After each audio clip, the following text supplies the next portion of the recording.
Ngaku negeri kita sebagai negeri demokrasi, demokrasinya udah diobral. Saudara, ngaku negeri kita negara meritokrasi, udah nggak jalan itu meritokrasi, saudara.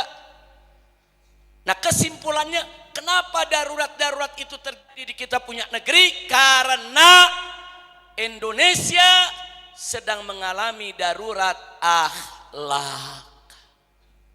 Kenapa orang korupsi? Karena nggak punya akhlak. Kalau dia punya akhlak, nggak bakal mau dia korupsi, saudara.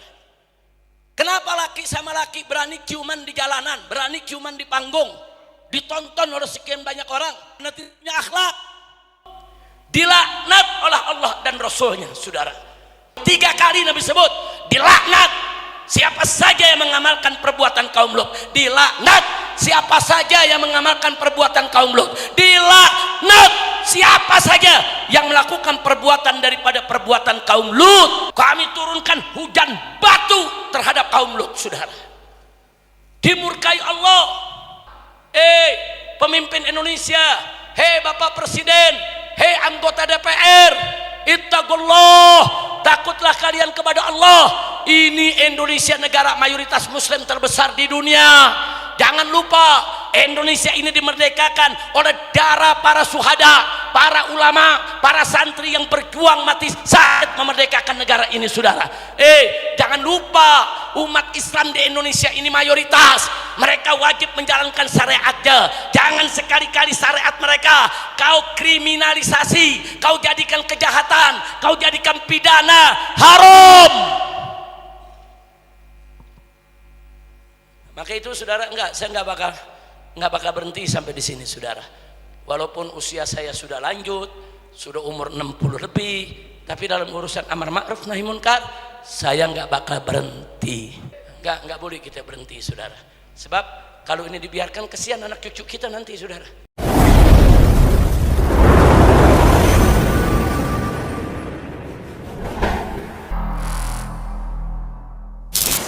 Para keluarga dan para sahabatnya, maka tidak lupa kita sampaikan salam penghormatan kita sekaligus rasa terima kasih dan penghargaan kita untuk segenap panitia penyelenggara acara menyambut tahun baru ini.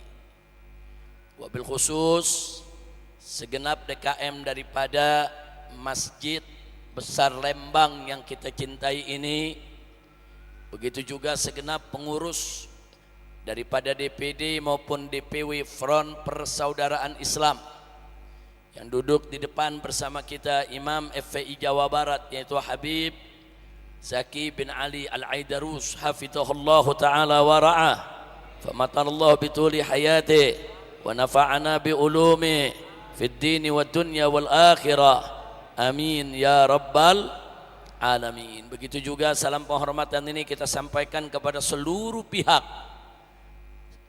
baik itu ulamanya ataupun umaranya, begitu juga para tokoh masyarakatnya yang telah ikut mendukung kelancaran acara ini. Semoga diberikan ganjaran berlipat ganda oleh Allah Subhanahu wa taala.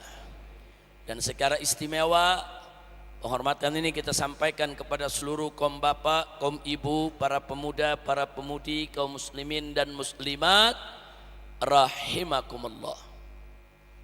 Kita sama tahu bahwa saat ini kita sudah memasuki tahun baru Islam 1448 Hijriyah. 1447 baru saja berlalu. Kita sama berharap mudah-mudahan di tahun baru ini kita semua terus ada dalam bimbingan Allah Subhanahu wa ta'ala, ada dalam taufik dan hidayahnya untuk terus melakukan perbaikan-perbaikan, pembaharuan-pembaharuan dalam setiap langkah dan perilaku dalam kehidupan kita, sehingga Allah ridha dan menjadikan kita semua sebagai hamba-Nya yang salihin. Amin ya rabbal alamin. Ahibba'il kiram, bicara tentang tahun baru Islam berarti kita diingatkan dengan kalender Islam. Bicara tentang kalender Islam berarti kita diingatkan dengan tanggalan Hijriyah. Bicara tentang tanggalan Hijriyah maka kita diingatkan akan satu peristiwa besar yang pernah dialami oleh Nabi dan satu peristiwa yang punya makna besar di dalam perjuangan Islam, yaitu peristiwa hijrahnya Nabi kita Muhammad sallallahu alaihi wasallam dari kota Makkah ke kota Madinah. Tapi jangan lupa bahwa Nabi mengingatkan kepada kita dalam satu hadisnya di mana beliau katakan, al-muhajir man hajara manuhiya anhu. Jadi seorang pelaku hijrah, atau dalam bahasa Arabnya disebut muhajir. Muhajir itu pelaku hijrah atau orang yang melakukan hijrah. Al-muhajir, kata Nabi, pelaku hijrah sejati itu adalah man hajara manuhiya anhu. Orang yang memutuskan hubungan, orang yang meninggalkan dan menjauhkan apa saja yang dilarang oleh Allah Subhanahu wa taala. Jadi siapa saja dari orang yang beriman yang meninggalkan segala kemunkaran, meninggalkan segala kemaksiatan, meninggalkan segala keburukan, meninggalkan apa saja yang dilarang oleh Allah dan Rasulnya, berarti dia seorang muhajir. Berarti dia seorang pelaku hijrah, bahkan dialah muhajir sejati. Mudah-mudahan kita masuk dalam kelompok ini, amin ya rabbal alamin. Artinya, kalau dulu para sahabat Nabi diajak oleh Nabi, pada awalnya waktu ada di kota Makkah, mereka diajak, saudara, hijrah amaliyah, hijrah fi'liyah, hijrah dari kekafiran kepada keimanan, hijrah dari menyembah berhala kepada menyembah Allah. Kemudian setelah itu mereka diajak lagi oleh Nabi hijrah, hijrah makaniyah, hijrah tempat. Nah, karena di kota Mekah mereka dimusuhi umat Islam, diganggu ibadahnya, bahkan ada yang dibunuh, dipaksa untuk murtad, untuk meninggalkan agama Islam. Akhirnya Nabi mengajak mereka hijrah dari kota Mekah ke kota Madinah. Jadi hijrah dari penyembahan berhala kepada menyembah Allah, itu hijrah perbuatan, itu hijrah fi'liyah, itu hijrah amaliyah.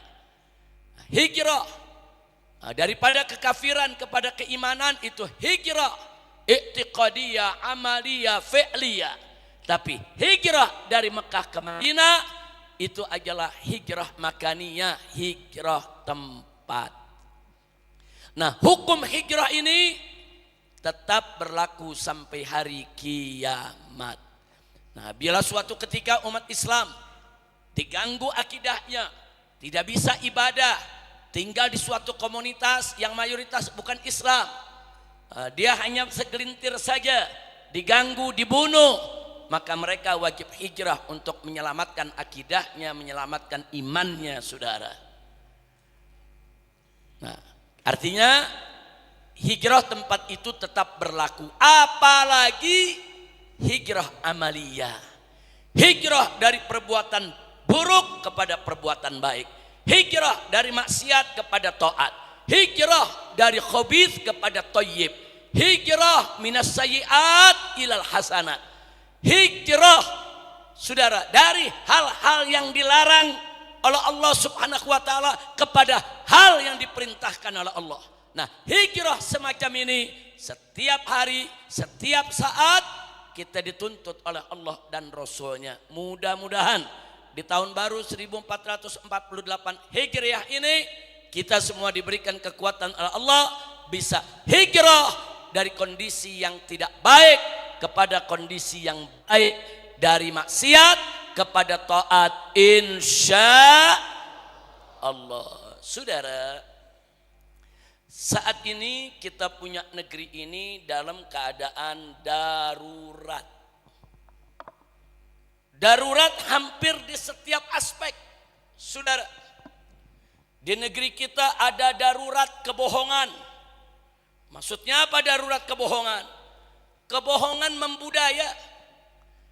Dari mulai pejabat yang paling tinggi sampai rakyat yang paling rendah di mana-mana.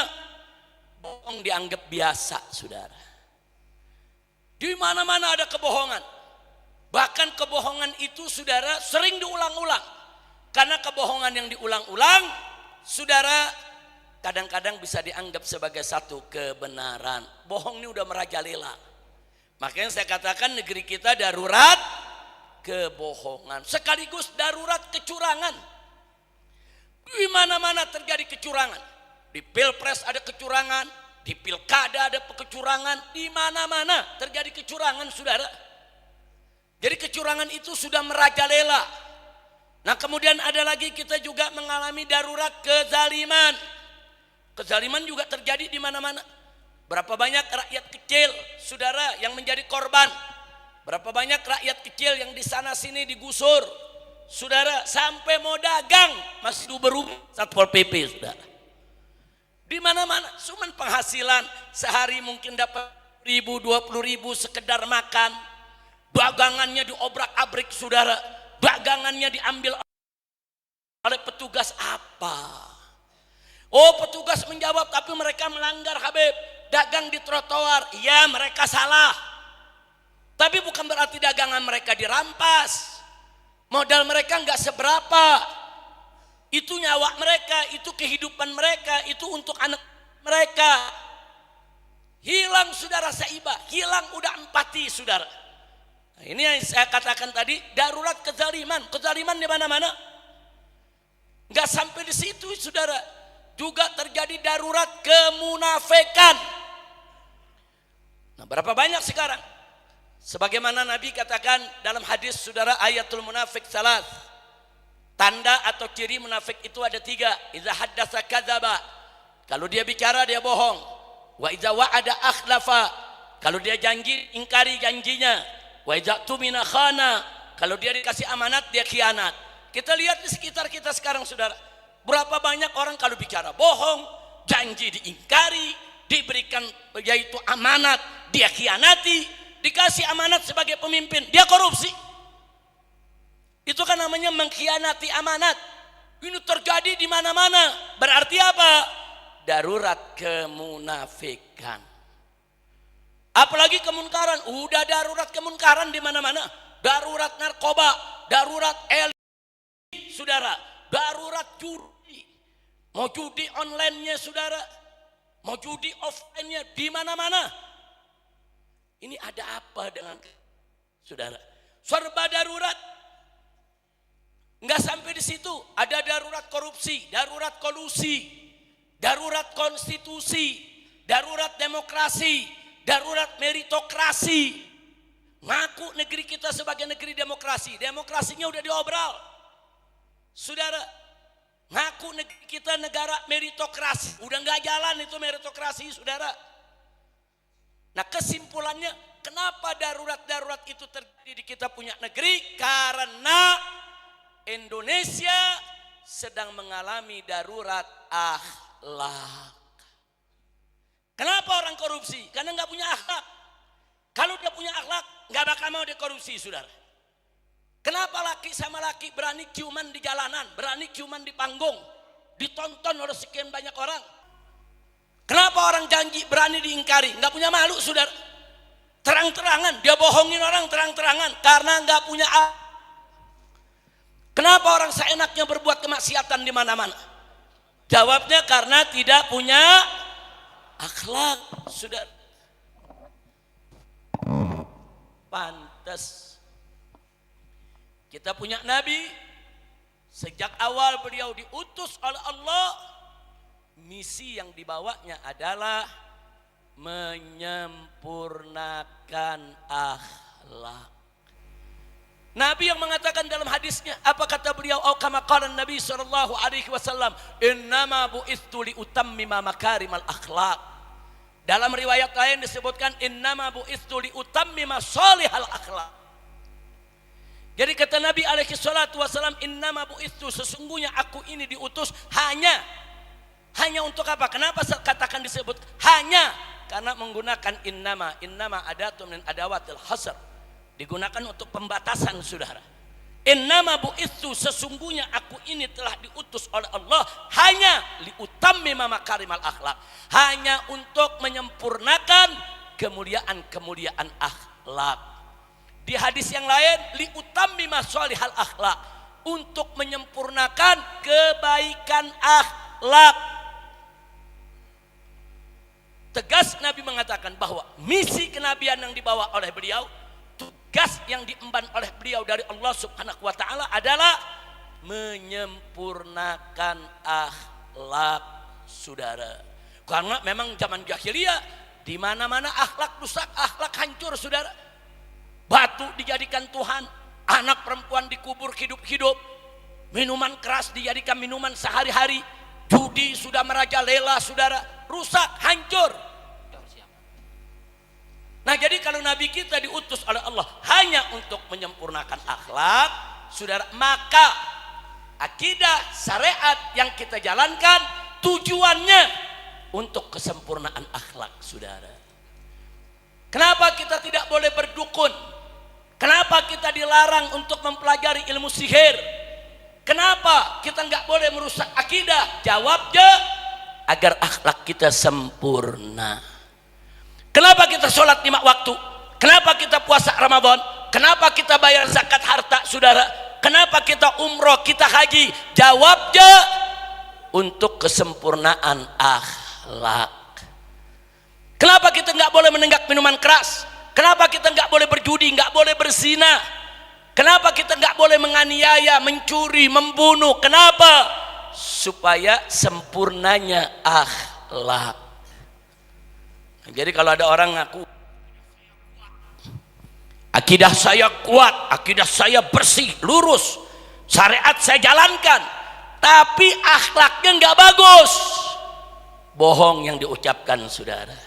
Karena kalau akidahnya lurus, kuat, syariatnya tegak, niscaya pasti akhlaknya bagus. Jadi akhlak itu thimar, buah dari akidah yang lurus dan kuat, buah dari syariat yang ditegakkan. Kalau orang akidahnya bagus, syariatnya jalan, niscaya akhlaknya pasti bagus, saudara.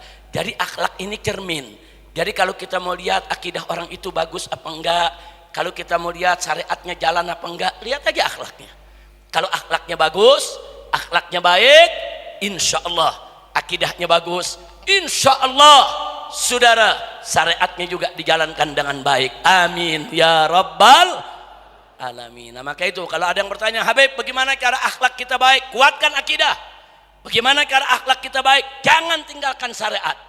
Kuatkan akidah, laksanakan syariat, niscaya buahnya akhlak yang baik, insya Allah. Nah, jadi ini apa-apa yang terjadi di negeri kita saat ini karena darurat akhlak.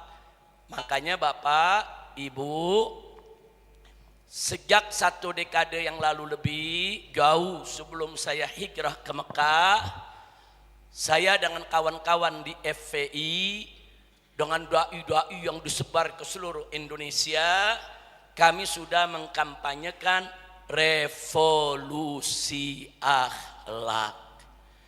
Nah, jadi kalau ada yang tanya apa sih latar belakang kok Habib teriak-teriak revolusi akhlak di mana-mana? Karena memang faktanya, saudara, di negeri kita sedang terjadi darurat akhlak.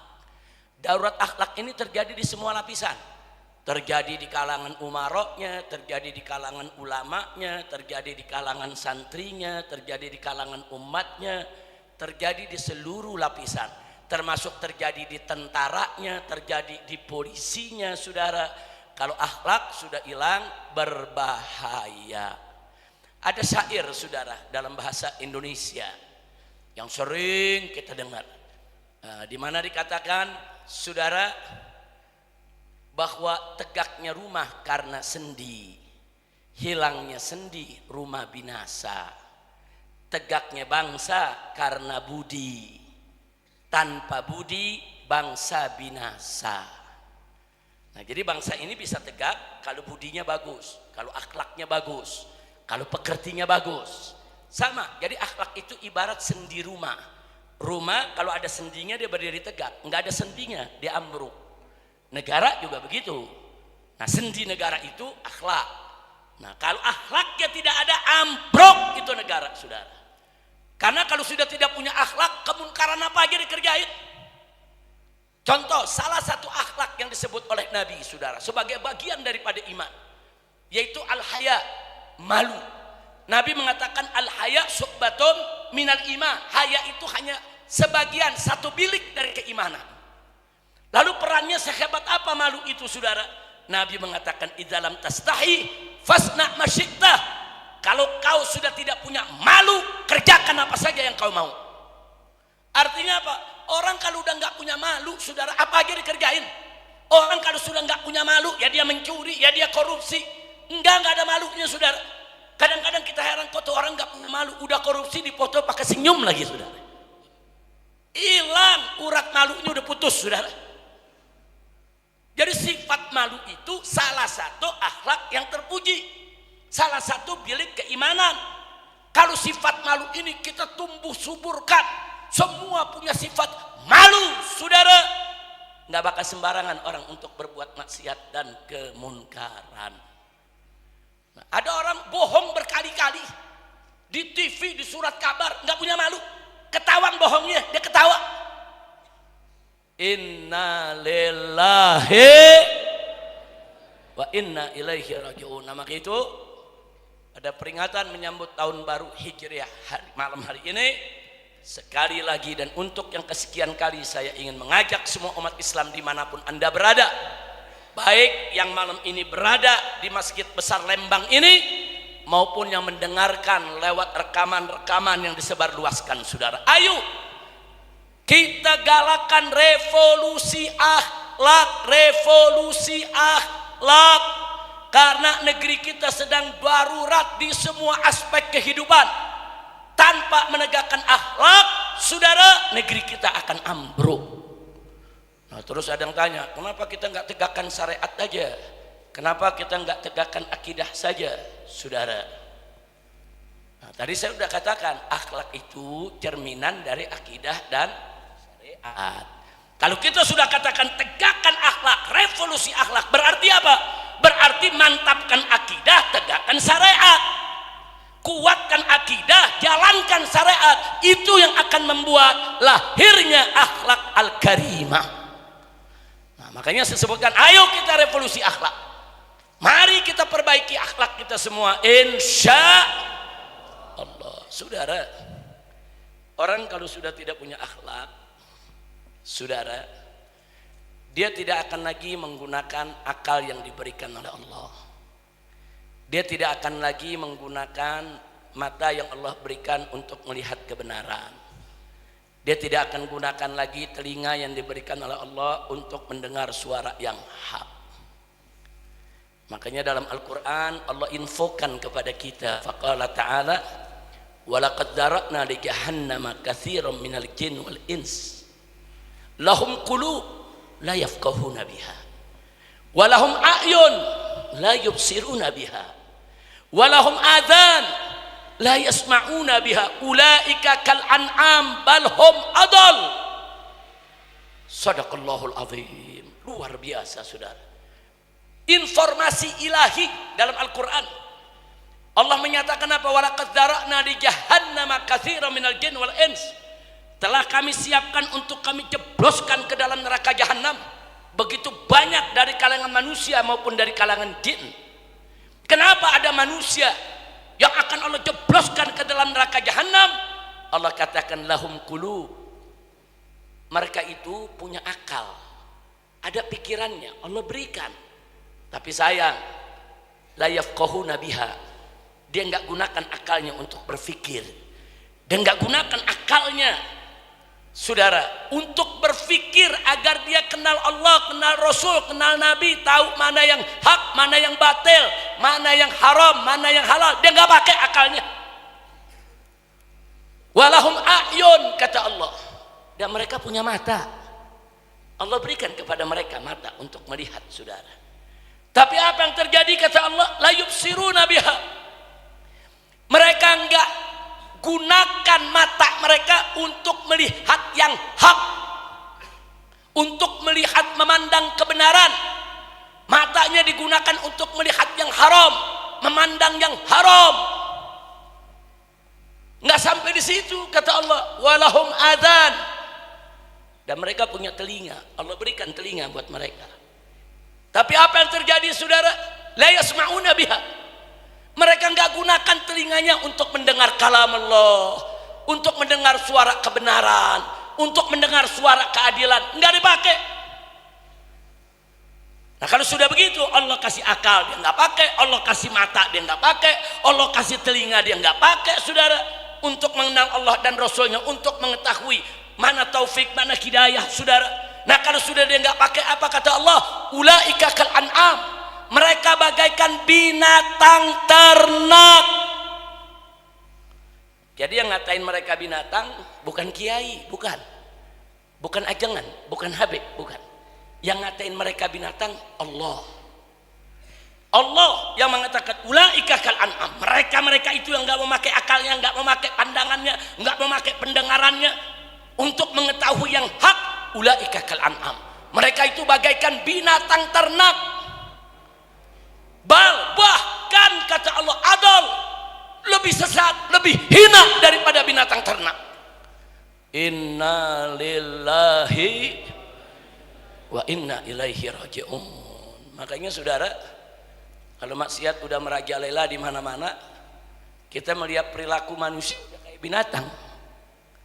Saudara, kalau laki sama laki ciuman di jalan udah kayak binatang. Binatang aja nggak begitu, saudara. Makanya pantas Allah katakan balhum adol, mereka lebih sesat, lebih hina daripada binatang. Sekarang Allah firmankan dalam Al-Quran, kita bicara soal pernikahan dulu. Bagaimana sih akhlak pernikahan? Allah nyatakan dalam Al-Quran, faqala ta'ala fankihu ma tabalakum minan nisa, nikahilah olehmu sekalian, hai orang-orang yang beriman, apa-apa yang kau suka, apa-apa yang kau mau daripada kaum wanita yang ada. Allah suruh kawin orang beriman laki, Allah suruh kawin sama perempuan.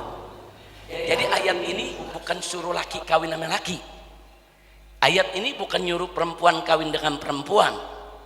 Dan di ayat lain Allah sendiri yang menyatakan wa ja'ala min azwajikum banina wa hafada, dari perkawinan engkau hai orang beriman dengan perempuan-perempuanmu yang dijadikan istri tersebut akan datang banina wa hafada, akan datang anak-anak dan cucu-cucu. Berarti salah satu tujuan perkawinan supaya punya keturunan. Nah, kalau laki kawin sama laki ada keturunan.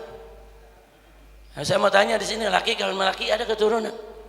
Perempuan sama perempuan ada keturunan? Laki kawin sama laki mau main pedang. Allah suruh fankihu ma tabalakum minan nisa, nikah itu perempuan-perempuan yang kau suka, perempuan-perempuan yang kau mau, nikahi. Allah kasih. Oh, kau ingin punya istri, kau ingin punya perempuan, kau ingin yaitu menyalurkan daripada syahwat biologisnya, boleh, silakan, tapi dengan jalan nikah. Itu akhlaknya, saudara. Bukan kayak binatang tanpa nikah, zinah sana, zinah sini, kumpul kebo sana, kumpul kebo sini, nggak ada aturan. Kalau sudah tidak ada aturan, sama dengan binatang. Ayam kawin, emang ada walimahnya? Ayo saya mau tanya, kambing kawin, ada walimahnya gak? Ada akad nikahnya gak? Ada walinya gak? Nah, jadi kalau ada manusia, laki perempuan kumpul kebo nggak pakai akad, apa bedanya dia sama binatang? Nggak ada wali, nggak ada akad nikah, saudara. Itu yang tadi saya katakan, saudara, pantas Allah katakan bahum adol, mereka lebih hina daripada binatang. Nah, jadi nikah boleh, mau kawin perempuan sama laki boleh, ada caranya, ada aturannya. Itulah akhlak pernikahan, diatur dengan rapi oleh Allah Subhanahu wa taala. Saudara, enggak sampai di situ. Bahkan Allah atur siapa perempuan yang boleh dikawini dan siapa perempuan yang enggak boleh dikawini. Sampai Allah nyatakan dalam Al-Qur'an, hurimat alaikum ummahatukum. Enggak boleh kalian kawin itu ibu-ibu kalian, anak-anak kalian, saudara-saudara perempuan kalian. Disebutin bibi-bibi kalian, tante-tante kalian, keponakan-keponakan kalian, ibu-ibu tiri kalian, anak-anak tiri kalian, diatur oleh Allah. Ini perempuan-perempuan gak boleh kalian nikahi. Nah sekarang semua dilanggar. Allah suruh laki kawin sama perempuan, dilanggar. Laki kawin sama laki, perempuan kawin sama perempuan. Nggak ada akhlak, saudara. Allah suruh kawin, yang mahram jangan dikawini, nggak boleh. Kawin sama ibu nggak boleh, kawin sama anak nggak boleh. Tapi faktanya sekarang, saudara, bapak kawin sama anak ada, paman kawin sama keponakan ada, kakak kawin sama adik ada, biadab. Perkawinan saudara dilanggar, Allah punya aturan. Nggak peduli mereka. Itu yang saya katakan, mereka sudah tidak punya akhlak. Pantas kalau Allah mengatakan ulaika kal an'am, mereka bagaikan binatang ternak. Udah nggak ada adab, nggak ada akhlak, nggak ada aturan, saudara. Bal hum adol, bahkan mereka lebih hina daripada binatang. Kita buktikan kalau orang-orang ini lebih hina dari binatang, saudara. Saya mau tanya orang Lembang, semua yang ada di sini sejak Anda lahir sampai saat ini, apa pernah lihat ayam jago kawin sama ayam jago? Pernah lihat ayam jago gitu muterin ayam jago? Ada? Jujur ada gak? Pernah lihat gak? Ayam binatang nggak punya akal, tapi tahu jantan nggak boleh kawin sama jantan, betina nggak boleh kawin sama betina, jantan harus kawin dengan betina. Ayam. Siapa itu? Ayam. Manusia atau binatang? Binatang tahu. Ada manusia yang Allah kasih akal, nggak ngerti. Laki sama laki kawin, gembat juga tuh laki, ya kawan. Binatang aja nggak mau melakukan. Manusia yang katanya punya akal, dia mau lakukan itu. Berarti manusia tadi lebih hina daripada binatang, saudara. Shadaqallahul azim. Maha benar Allah dengan segala firman-Nya. Alhamdulillah. Siapa yang maha benar? Jawab yang kompak. Siapa yang maha benar? Siapa yang maha mulia? Siapa yang maha agung?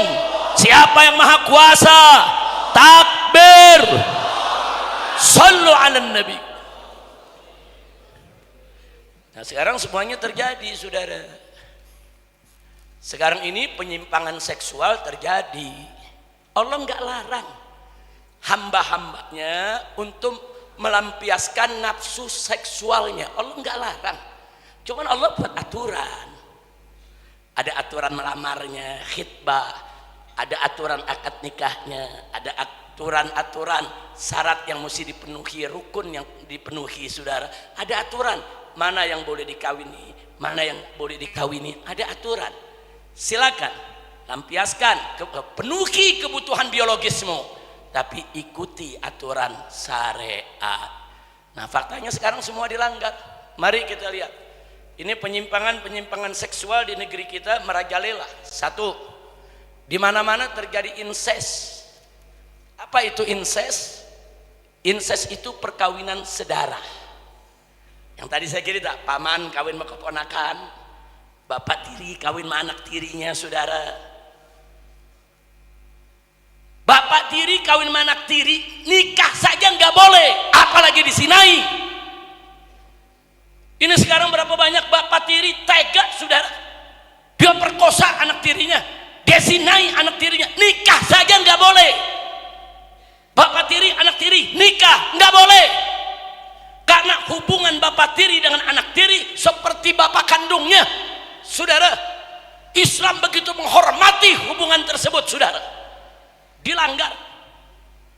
Nah ini namanya incest, perkawinan saudara-saudara. Paman dengan keponakan, kakek dengan cucu, bapak dengan anak, kakak dengan adik, saudara. Ini incest dan di Indonesia sudah terjadi. Dan sedihnya, prihatinnya, itu terjadi di Indonesia, nggak bisa kita proses hukum karena dalam KUHP nggak ada pasalnya. Akhirnya itu berjalan begitu saja di kita punya negeri, saudara. Hati-hati, penyimpangan seksual semacam ini bisa mengundang murka Allah. Hati-hati. Yang kedua, zoofilia. itu zoofilia, saudara, kecenderungan seksual seorang manusia kepada binatang. Di Indonesia sudah terjadi, saudara. Beberapa tahun yang lalu di salah satu provinsi di negeri kita ini terjadi perkawinan antara manusia dengan binatang. Ada yang kawin dengan anjing, ada yang kawin dengan kambing. Dan nggak bisa diproses hukum. Polisi nggak bisa nangkap, nggak ada undang-undangnya. Ini negeri mayoritas muslim terbesar di dunia. Gudangnya habaib, gudangnya ulama, gudangnya kiai, gudangnya ajengan, gudangnya pondok pesantren, gudangnya majelis taklim. Kita semua dikangkangi oleh para pembuat undang-undang. Pembuat undang-undang itu mayoritas muslim, duduk di DPR. Buat apa kalian buat undang-undang kalau kalian tidak perhatikan aspirasi umat Islam?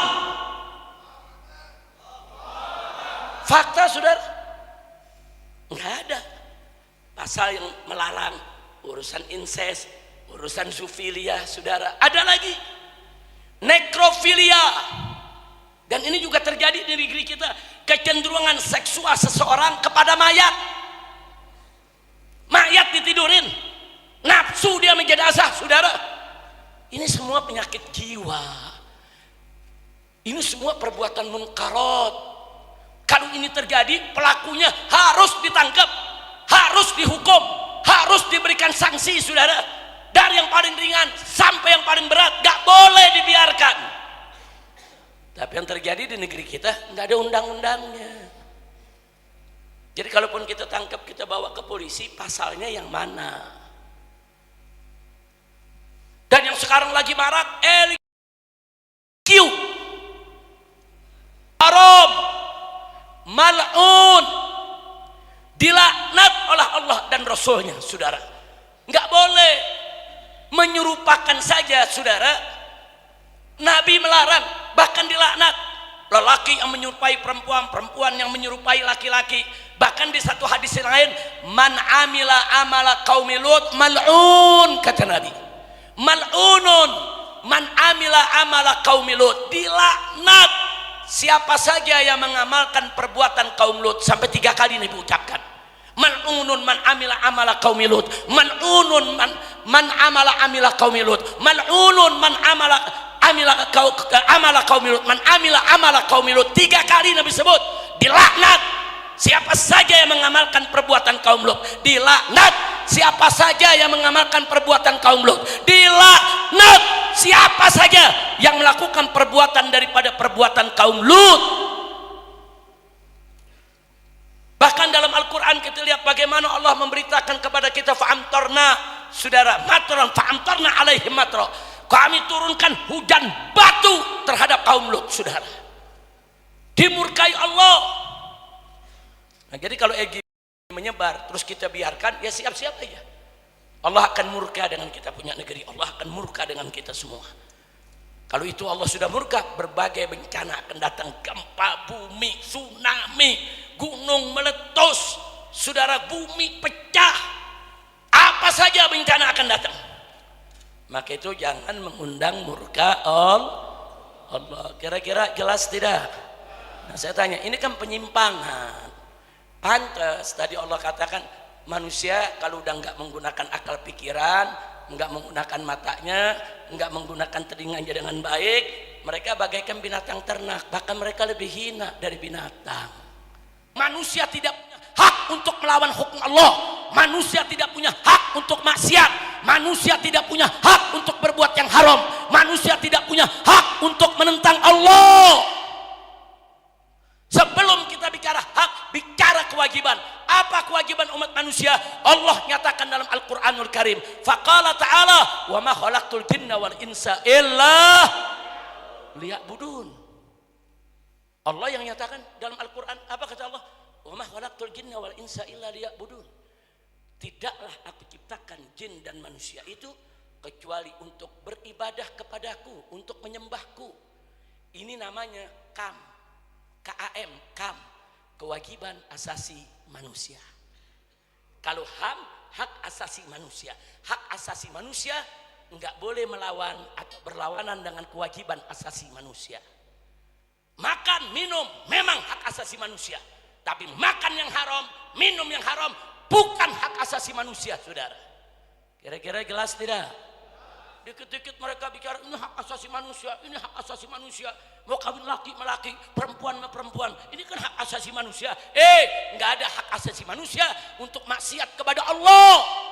Dari mana manusia punya hak untuk melawan Allah, untuk menentang Allah? Tidak punya hak. Maka itu semalam 100 ormas lebih sudah berkumpul, dan di penutupnya saya memberikan arahan kepada semua ormas tersebut, saudara, untuk mulai dari semalam bergerak, lakukan konsolidasi. Kita nanti akan bentuk dewan pakar yang isinya ulama, dokter, ahli medis, kemudian ahli psikologi, saudara. Nah, jadi yang ahli kesehatannya, ahli sosiologinya, saudara, untuk bisa merumuskan draft apa itu definisi yang lebih akurat, lebih tepat, dan kemudian sanksi apa yang pantas untuk diberikan, dan strategi yang bagaimana untuk kita bisa golkan ini di DPR, saudara.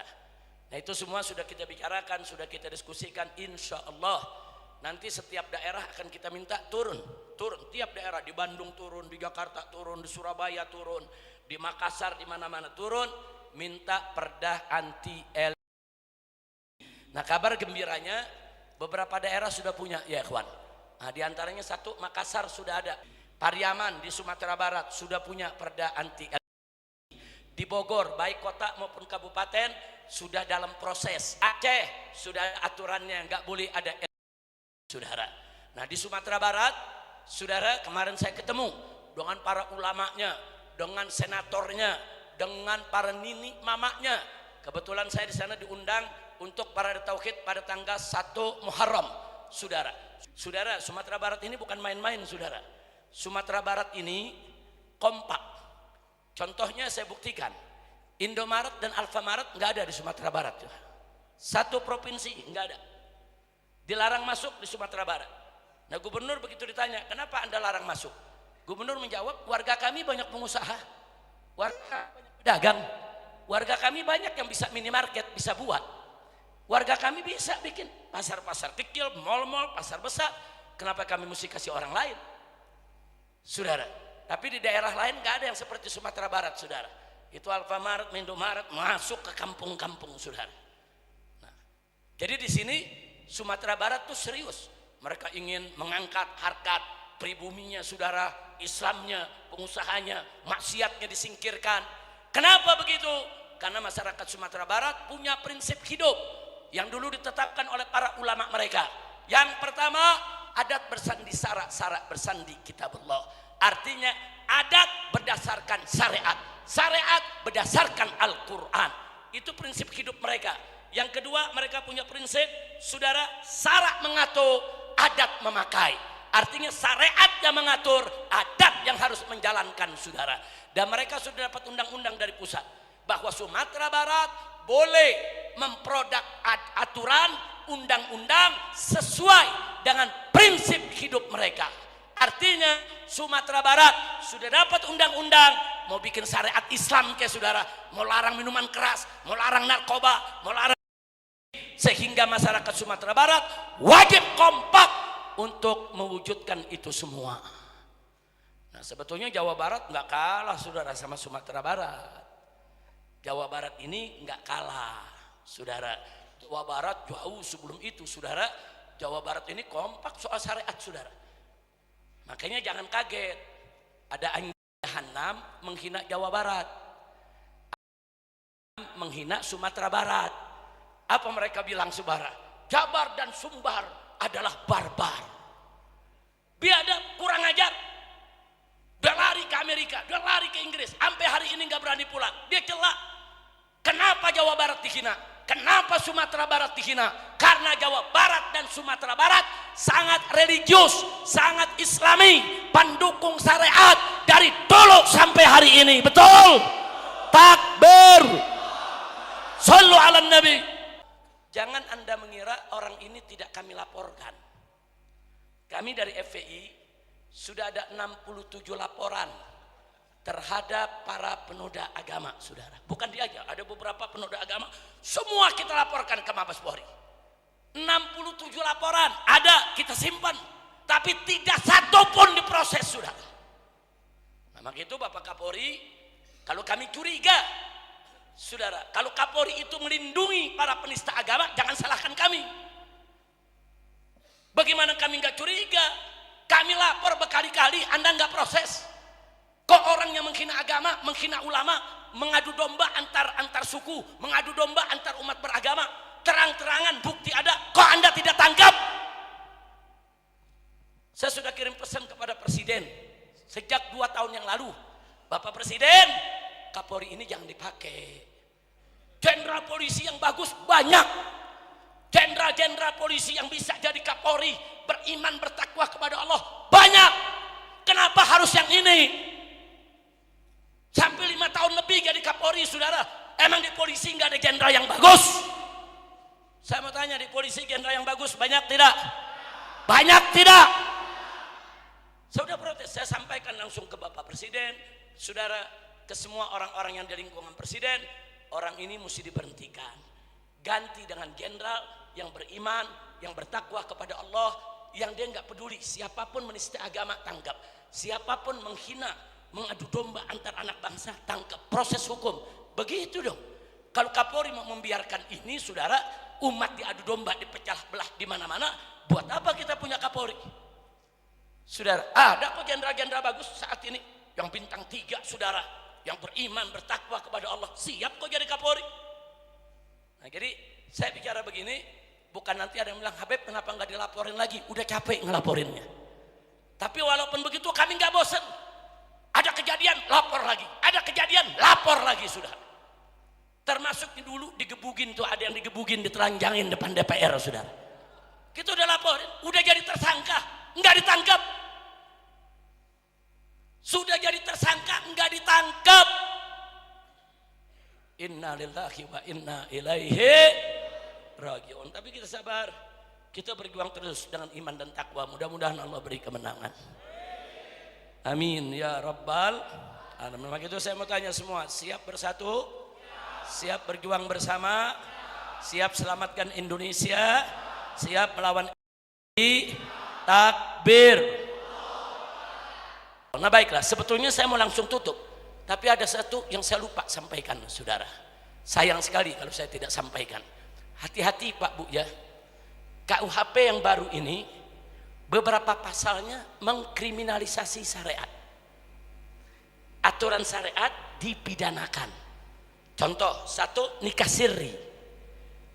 Nikah siri, nikah yang gak dicatat di KUA, saudara. Secara agama nikah itu sah, saudara. Memenuhi syarat perkawinan, memenuhi daripada rukun pernikahan, sah. Tapi di dalam KUHP yang baru, saudara, setiap orang, laki perempuan yang tinggal satu rumah, seperti layaknya suami istri, tanpa ada ikatan perkawinan yang sah, maka dipidana penjara. Kita lihat dalam penjelasan, apa maksud perkawinan yang sah? Di penjelasan ditulis, perkawinan yang sah adalah perkawinan yang tercatat di catatan negara, saudara, sesuai undang-undang nomor sekian. Berarti nikah siri berdasarkan pasal tersebut bukan nikah yang sah. Jadi kalau ada orang nikah siri, dia bisa dipenjara. Ini urusannya kalau begini banyak kiai di penjara nih. Nah, orang di Jawa Barat kiai yang nikah siri banyak, dai-dai, ustadz-ustadz yang nikah siri banyak, betul? Saya tanya, bahaya tidak? Bahaya tidak? Nikah siri itu saya tanya, secara agama sah tidak? Sah tidak? Lah kalau sah kenapa dianggap kriminal? Kenapa disebut kejahatan? Kenapa dipidana? Kenapa diancam penjara? Nikah siri yang jelas-jelas sah secara agama itu bagian daripada syariat, dikriminalkan, dianggap kejahatan, diancam penjara. Saya tanya, ini bahaya tidak? Biarkan atau lawan? Oh, lawan. Yang kedua, saudara, nggak sampai di situ. Di dalam undang-undang peraturan, baik dalam undang-undang maupun dalam keputusan pemerintah, saudara, sekarang ada yang baru. Kalau di dalam pilpres atau pileg atau pilkada, Ada orang yang melakukan, saudara, kampanye identitas, membawa-bawa sara, atau mengajak masyarakat untuk memilih pemimpin yang mengajak masyarakat memilih pemimpin yang seagama dan menolak yang tidak seagama, dipidana penjara. Jadi ingat 2017 saya di Jakarta, saya serukan umat Islam, jangan pilih pemimpin kafir. Haram umat Islam memilih pemimpin kafir. Kita bawakan ayat Qur'annya, kita bawakan hadisnya, kita sampaikan di mimbar-mimbar. Nah, mereka pengalaman itu, mereka nggak mau itu terulang. Jadi mereka pengen besok kalau Pilpres Indonesia calonnya yang satu Islam, yang satu kafir, nggak boleh lagi ada yang mengajak jangan pilih calon kafir. Kalau ada yang bicara begitu, tangkap. Bahaya tidak? Oh, saya nggak peduli, mau ditangkap tetap saya teriak, umat Islam haram pilih pemimpin kafir. Ini urusan agama, saudara. Ini urusan syariat. Urusan penjara nggak penjara itu nomor 2. Nah, yang begini nih pasal jahat. Itu umat Islam dilarang memilih pemimpin kafir, itu aturan Quran. Berarti syariat bukan? Syariat, kok syariat mau dipenjara? Kok syariat dianggap jahat? Kok syariat dikriminalkan? Hati-hati, saudara. Yang ketiga, cukup 3 saja, saudara. Banyak kalau saya mau sampaikan. Yang ketiga, zina dan kumpul kebo, saudara, itu dijadikan delik aduan, bukan delik umum.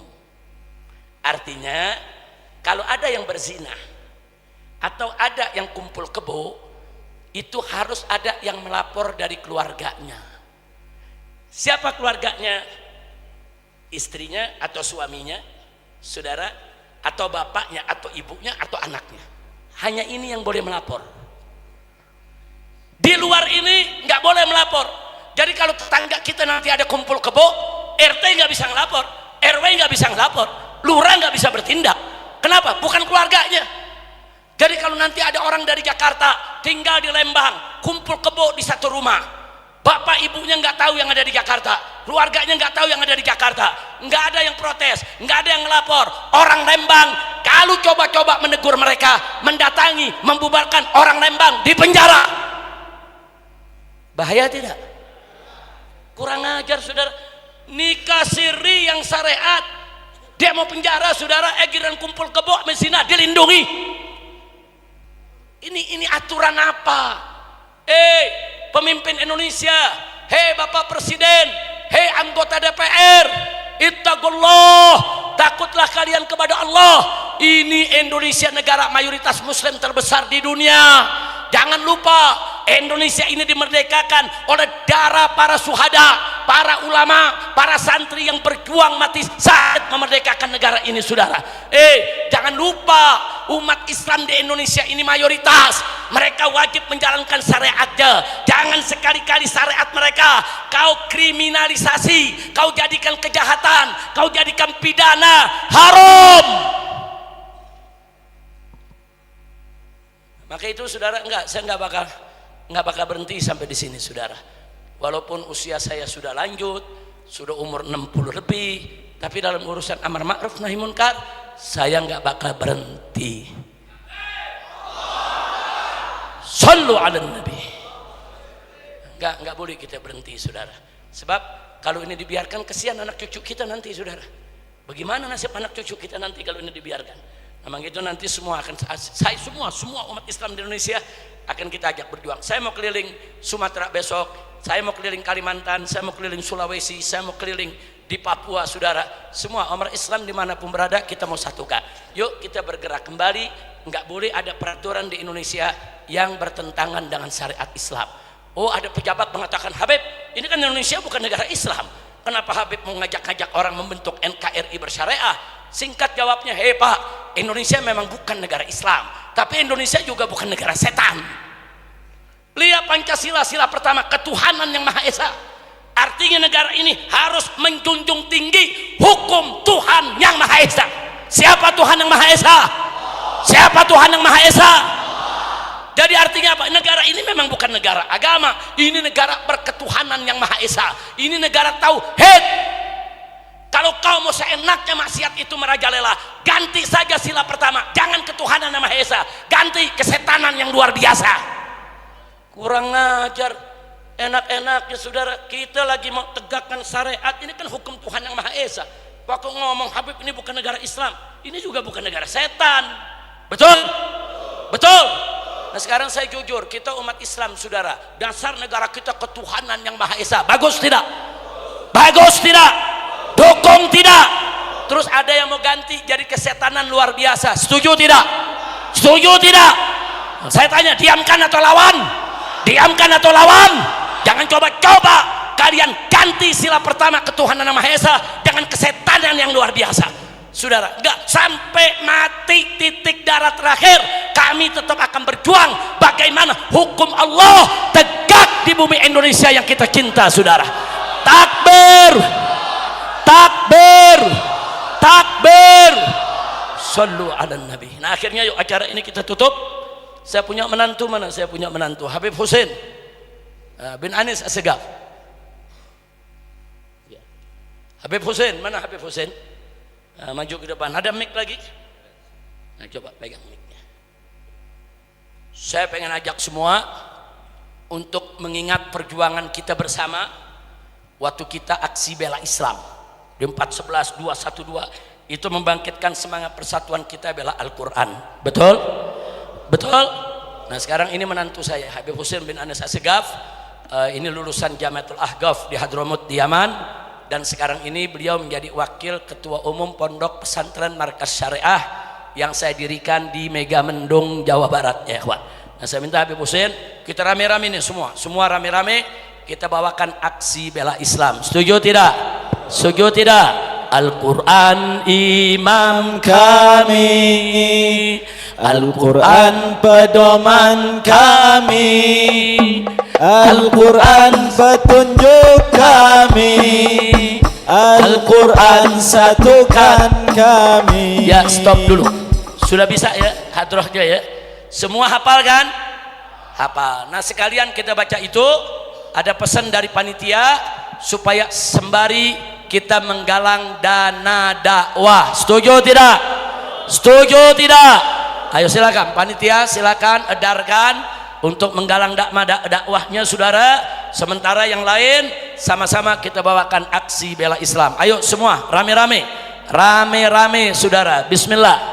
Al-Quran imam kami, Al-Quran pedoman kami, Al-Quran petunjuk kami, Al-Quran satukan kami. Lagi, Al-Quran imam kami, Al-Quran pedoman kami, Al-Quran petunjuk kami, Al-Quran satukan kami.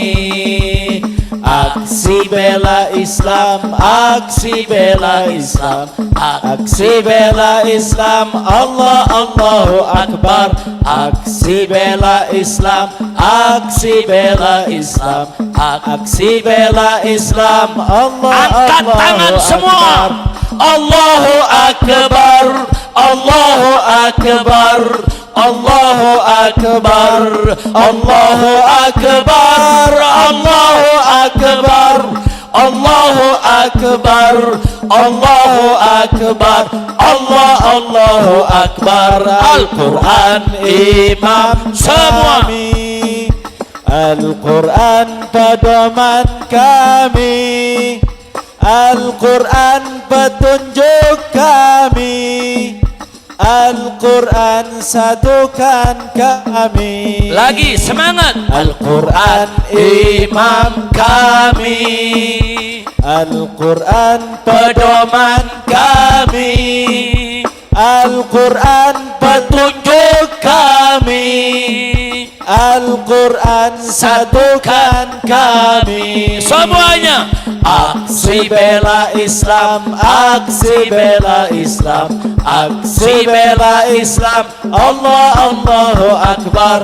Aksi bela Islam, aksi bela Islam, aksi bela Islam, Allah Allahu Akbar. Angkat tangan semua. Allahu Akbar, Allahu Akbar, Allahu Akbar, Allahu akbar, Allahu akbar, Allahu akbar, Allahu akbar, Allahu akbar. Lagi Al-Quran imam Ayo, sekali lagi. kami, Al-Quran pedoman kami, Al-Quran petunjuk kami, Al-Quran satukan kami, Lagi. Al-Quran imam kami, Al-Quran pedoman kami, Al-Quran petunjuk kami, Al-Quran satukan kami. Semua.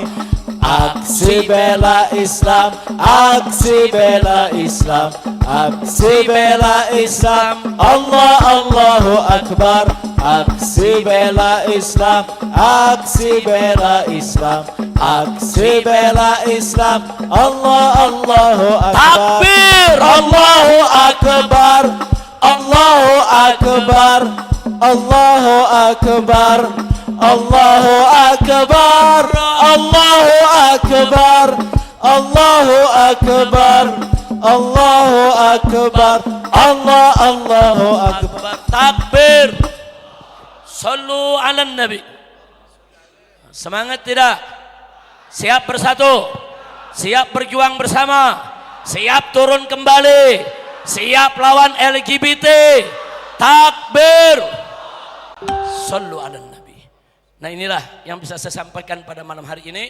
Sekaligus saya umumkan kepada masyarakat Lembang, setiap hari Ahad kedua, setiap hari Ahad kedua pagi jam 8 sampai zuhur saya rutin mengisi di Majelis Taklim Liwaul Habib yang lokasinya ada di Pondok Pesantren Riyadul Huda 2. Nah, itu enggak jauh dari stasiun Wus. Daerah apa namanya, Habib? Padalarang. Di Padalarang. Jadi kalau ada yang ingin ikut ngaji, bapak-bapaknya, ibu-ibunya, sebulan sekali pada hari Ahad yang kedua, saudara, dari jam 8 pagi sampai zuhur, insya Allah kalau saya sehat, panjang umur, tidak ada halangan, akan selalu hadir. Maka itu tadi pagi saya ngajar di sana. Nah, dari sana saya ke Lembang malam ini. Dan insya Allah besok pagi saya sudah kembali ke Jakarta. Nah, silakan kalau ada yang mau ikut hadir, silakan. Insya Allah. Nah, itu saja yang bisa saya sampaikan. Akhirnya kita serahkan yaitu kepada Habib Zaki untuk memimpin talqinul dzikir dan sekaligus doa buat kita semua. Sallu ala Nabi.